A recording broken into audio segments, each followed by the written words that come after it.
Okay, in the last lesson, we came to gravitational field strength. We found the formula for gravitational field strength, and then uh, we ended the lesson. And let's resume from the same point. The next important thing is sometimes we come between two large masses, and we have to discuss uh, the force and everything in between them. For example, uh, here we go.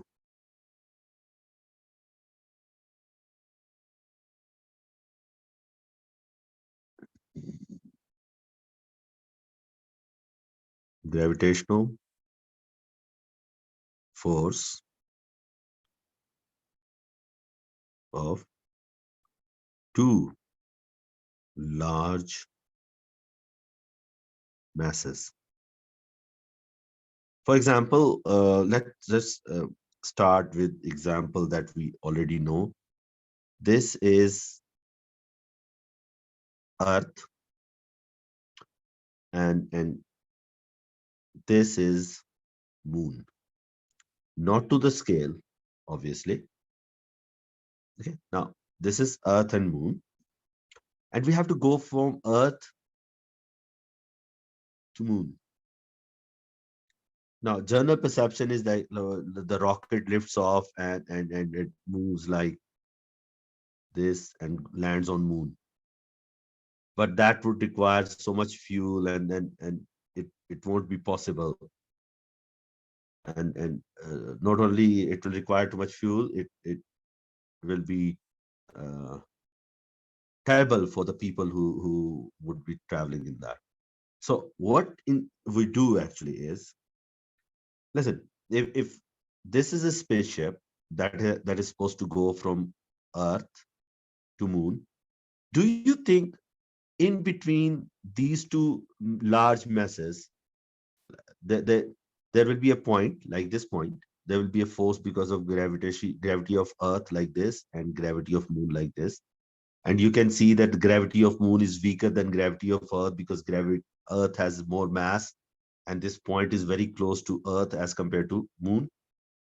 But what if this point goes somewhere over here?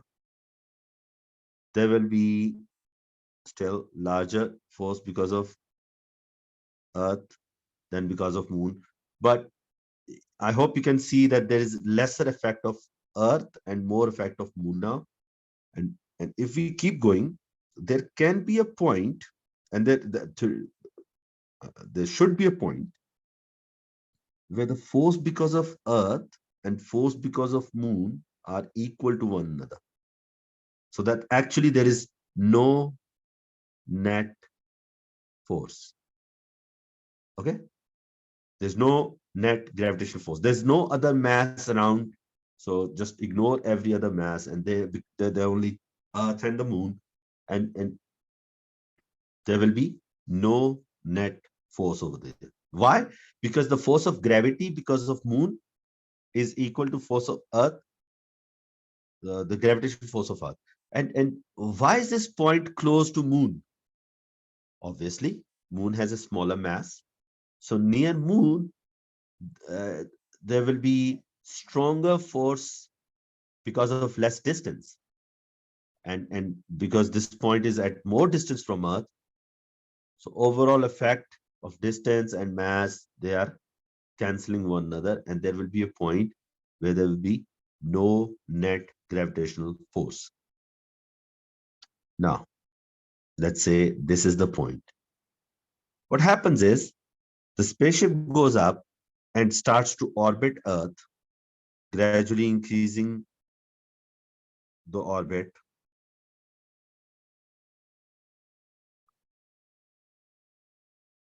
passing near that point, and then it starts orbiting Moon, and then they land on Moon.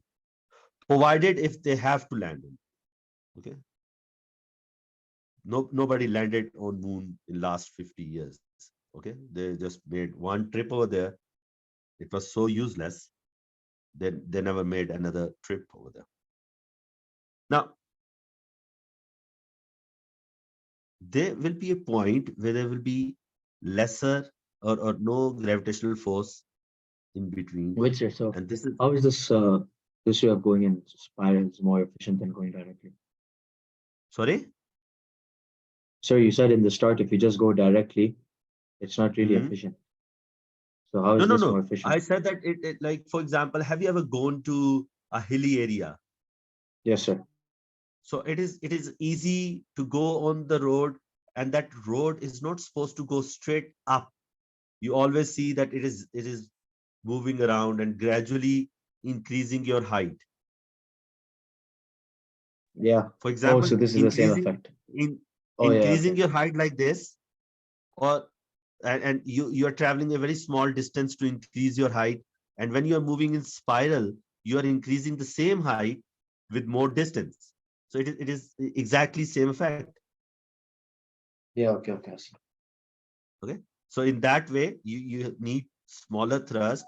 You you you, you move gradually from one point to another point. So the point is that the gravitational force changes gradually between the 2 points. Now here is how gravitational force changes between two masses. Now we are not talking about Earth and Moon. Let's say this is a large mass. Okay, it can be any large mass.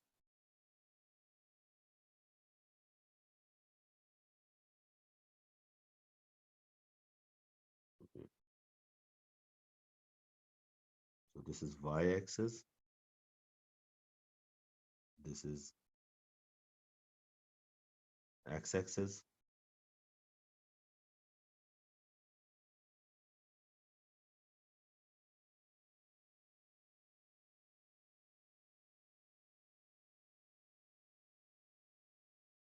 What is wrong with you?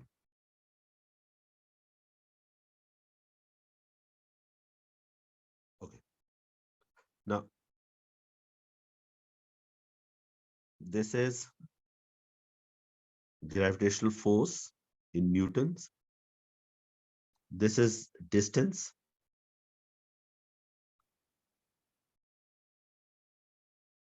in meters. Now,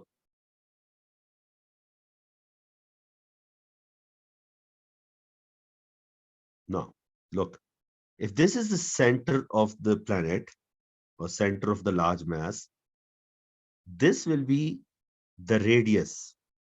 Like when you go one radius from the center of the sphere, you get to the surface of the sphere.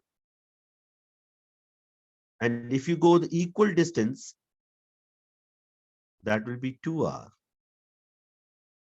and then 3r, and then 4r.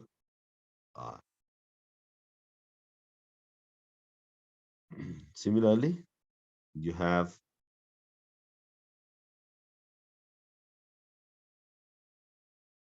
minus r, minus 2r, minus 3r, minus 4r in the opposite direction.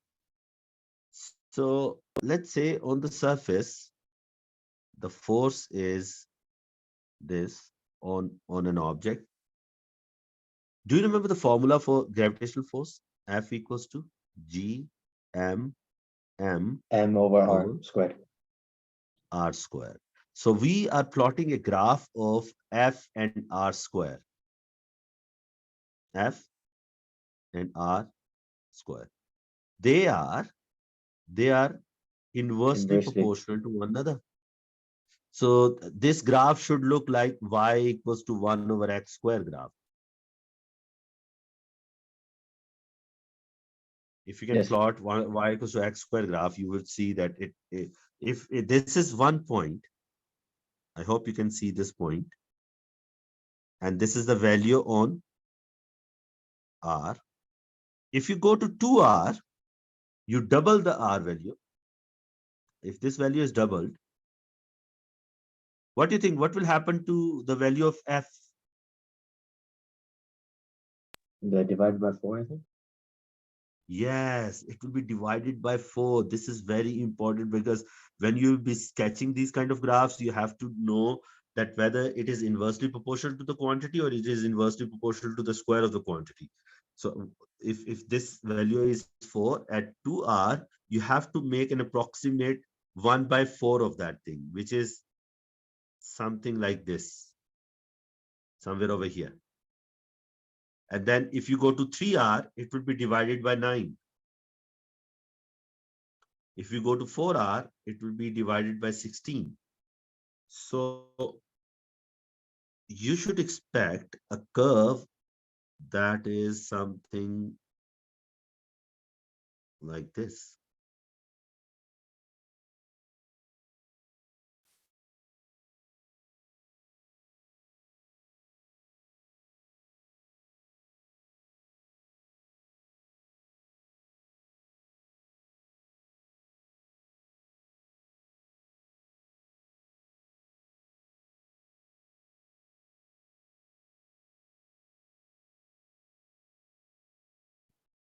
Okay, so let's make these points here and this point here.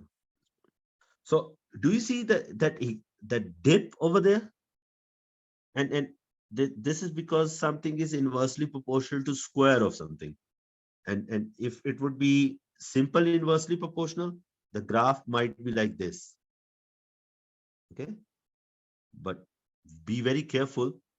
If something is inversely proportional square, you have to reduce it at least like at double radius. You have to reduce it by 4 times. Now a same kind of curve you should get here as well.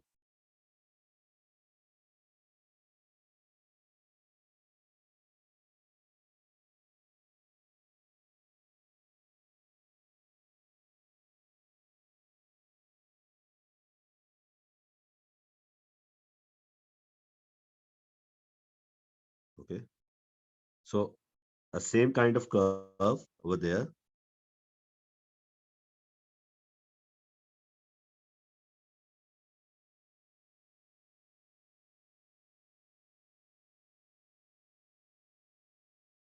Okay, now in between, actually he never asked you to do that, but in between there will be a graph like this.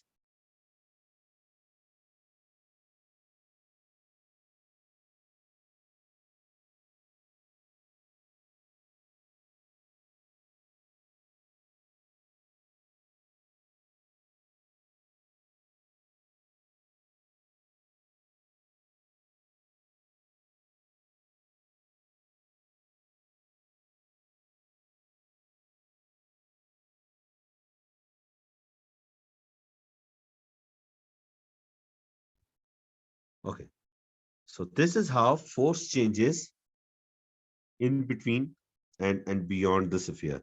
So you can ignore this line if it is not making sense. Then rest of the graph should be like this.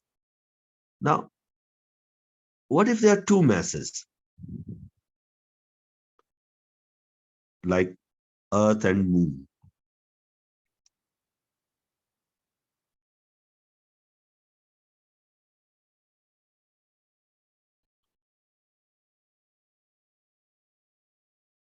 This is mass number one.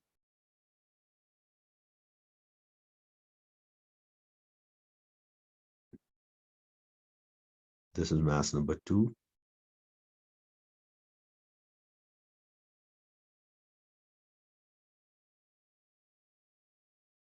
This is x-axis.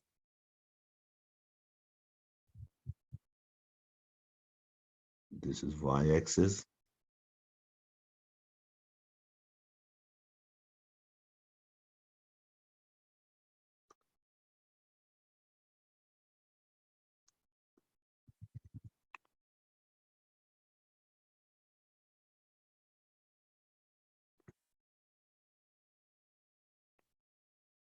Now, what kind of graph you should be expecting in between these two?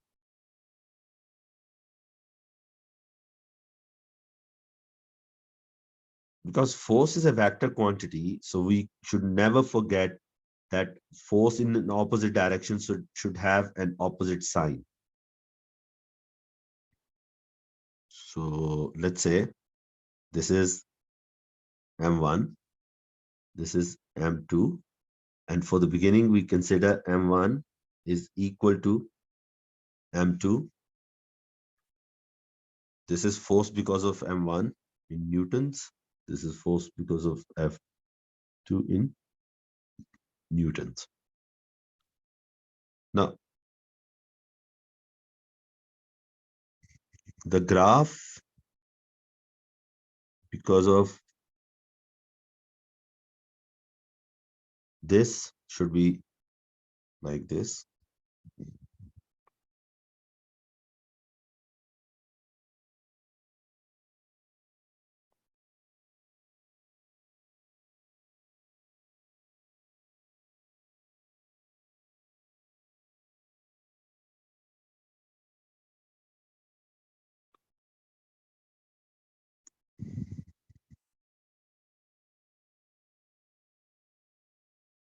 Oh, it's so this is not of Earth and the Moon. Huh? Sorry? This graph is not for the Earth and the Moon. This is for two similar mass. Two similar masses, yes. Actually, my computer is not allowing me to make the graph that I want to make.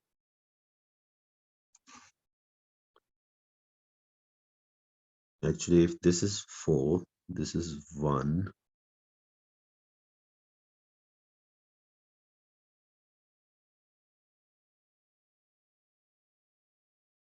I need a curve that passes through this, this.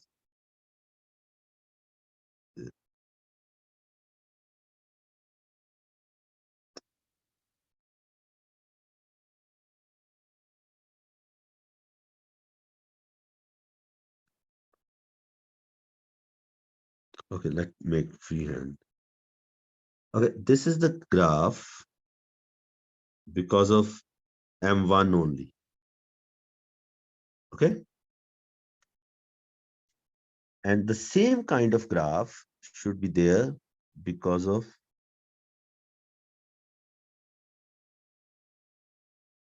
M2 only. Do you agree with this thing? Yes, sir. Now, what if there is a mass and that is having a combined effect of these two? There's zero The force on. to there will be a zero force right in the middle because both masses are equal. So you should get something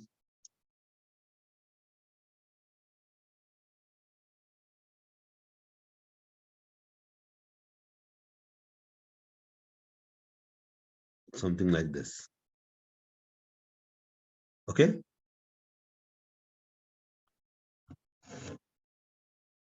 Okay, sir.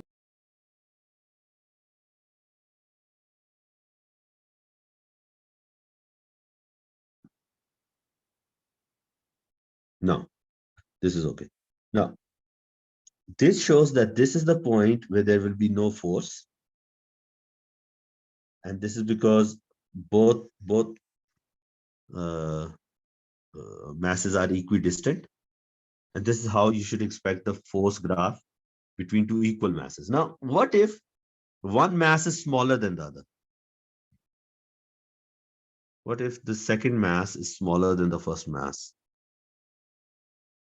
What kind of graph we should expect then?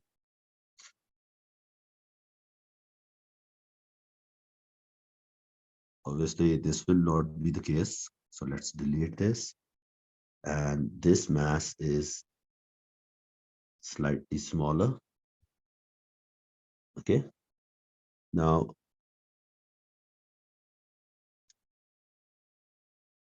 M1 is more than M2.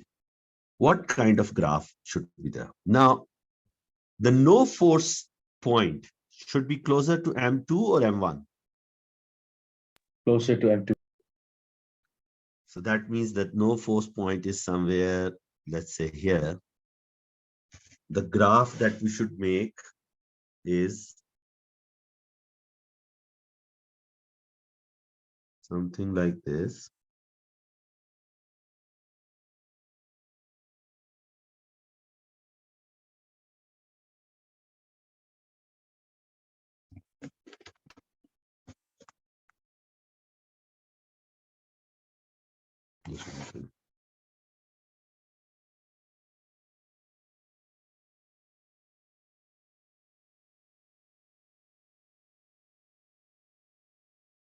So this is how the graph should be.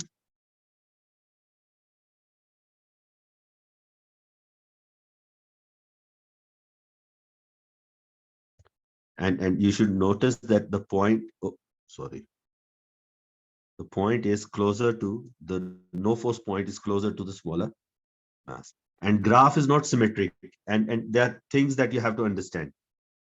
This force is more, the force on the larger mass surface is more than the force on the smaller mass surface. So this value has to be smaller than this value. Do you see that the graph is actually showing that? So when you have to sketch a graph like this is what you have to keep in mind, that the no force point has to be closer to the smaller mass. The force on the smaller mass surface should be less, and force on the bigger mass surface should be more.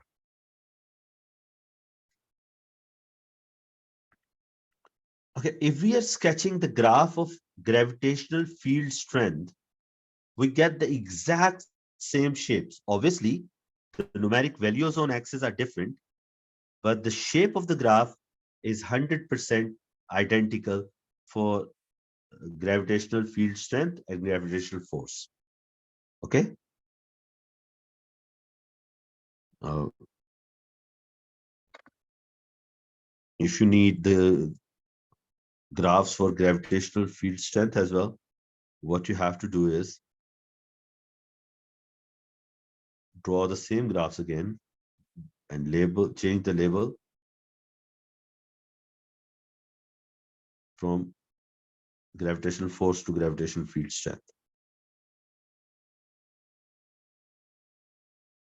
Symbol for gravitational field strength is G in newtons per kg.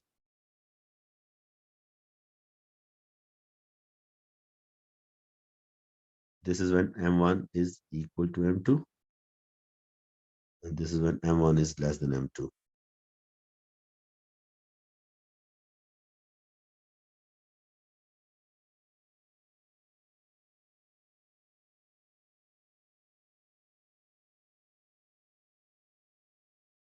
Now,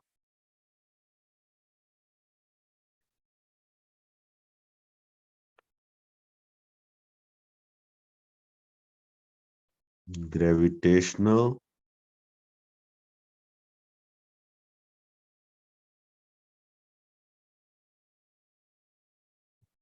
force as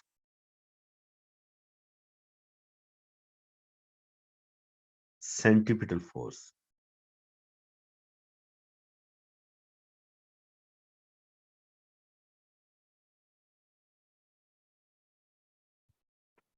Now, if we have a sun-like mass in the middle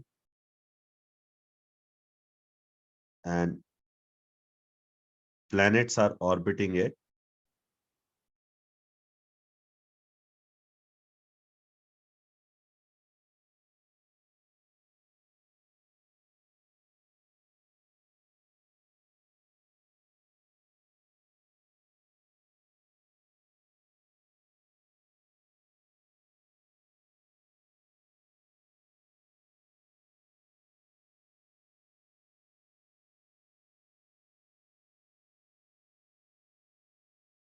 okay? So what provides the centripetal force? If this is a star and this is a planet, what provides the centripetal force? The The gravitational gravitational force. force between the planet and the star. Yes. And if this is a planet, there will be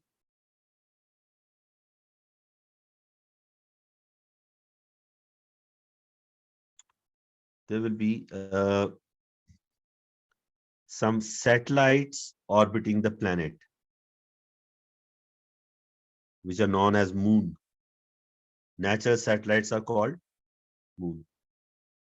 What provides centripetal force to the satellites? The The GP of a planet. gravitational force between the planet and the satellite. Okay.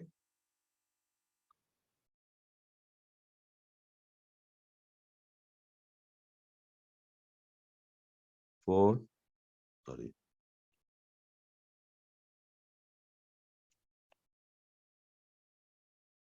for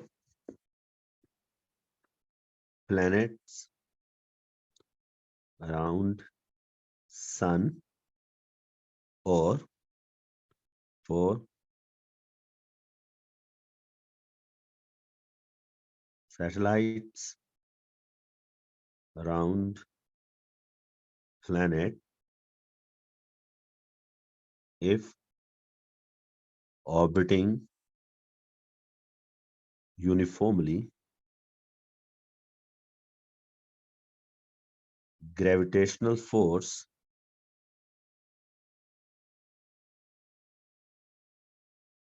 is equal to centripetal force.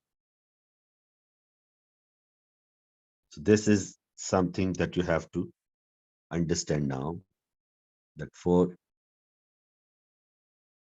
a planet which is orbiting a star, or a satellite which is orbiting a planet, gravitational force has to be equal to centripetal force. And this will be giving birth, this relationship will be giving birth to many new formulas now. Okay, we are about to make those formulas. Now, let's say mass of the star is m, and mass of the planet is m. So what will be the gravitational force between them?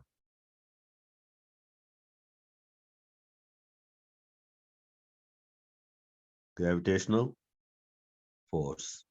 And the radius of the orbit is r. Let's make it capital R. So gravitational force will be G, big mass, small mass, divided by R square. Now, centripetal force required to move this object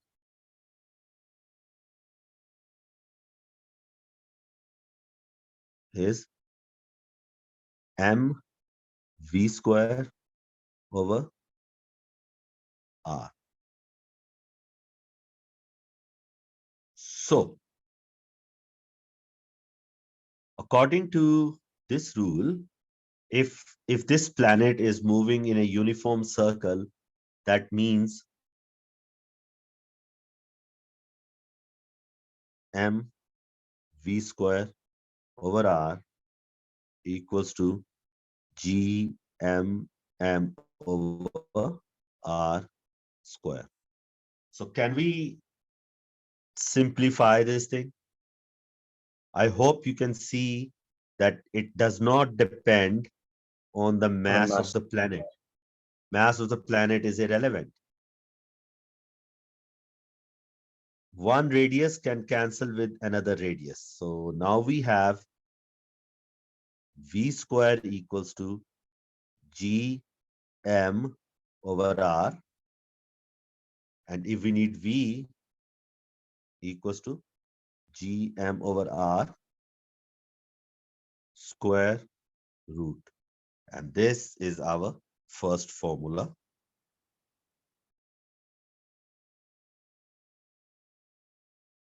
This formula is for orbital speed around a mass.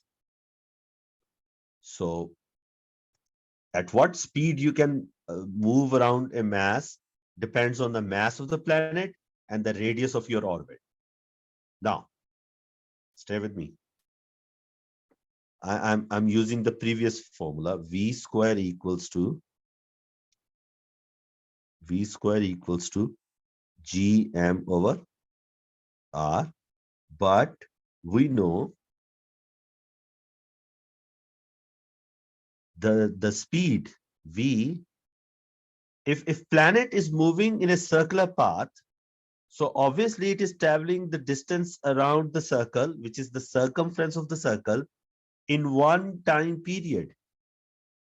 So we know V equals to 2 pi R over capital T, where T is time period of planet around the star or the sun.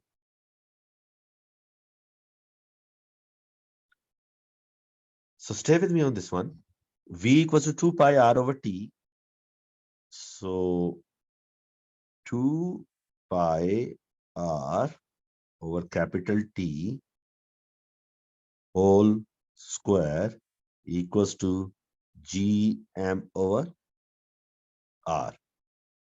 Can you rearrange this thing and make me the T square formula? Like what will be T square equals to? Okay, give me a second. Okay. Quickly make a formula for T square.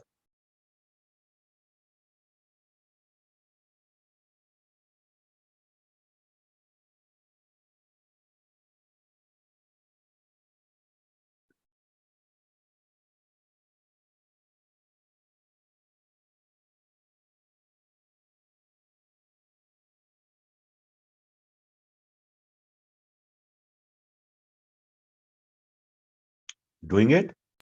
Yeah, T squared is equals to Gm 4 pi squared R. Nope. Listen, Oh, sorry, listen. sorry. I made a T mistake. I is made a in the mistake. denominator. Yes. Yeah, no, no, 1 second.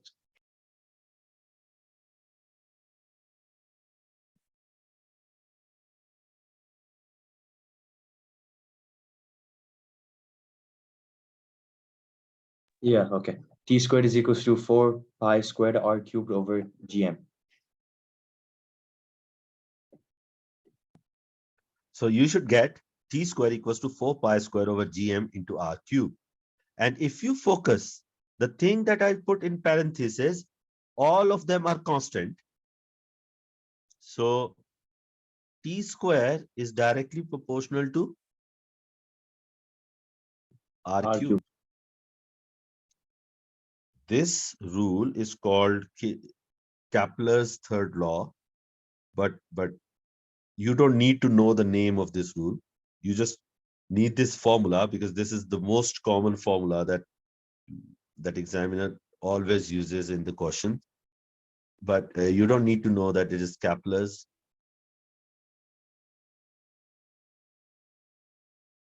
third law as well. Just an extra information. You need to know the equation, but you don't need to know that it is a law as well. Okay?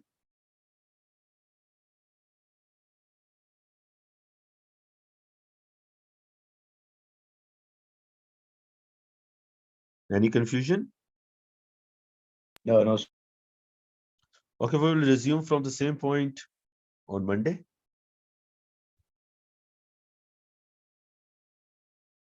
Okay? Okay, sure, sure.